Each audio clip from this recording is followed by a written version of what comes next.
How to factory reset Samsung Galaxy A23.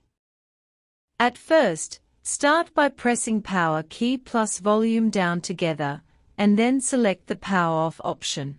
Now connect your phone to the computer with the Type-C cable and push volume up and power button at the same time. Once you see a Samsung logo, let go of power button and continue holding volume up button till you see recovery screen. When you see this recovery screen, navigate with volume key and select Wipe Data Factory Reset with power key. Now, again navigate with volume key and select Factory Data Reset with power key. At the end, select Reboot System now. That's it, your phone is as good as new. I hope this method works for you. Subscribe to my channel for more such videos. Thank you for watching.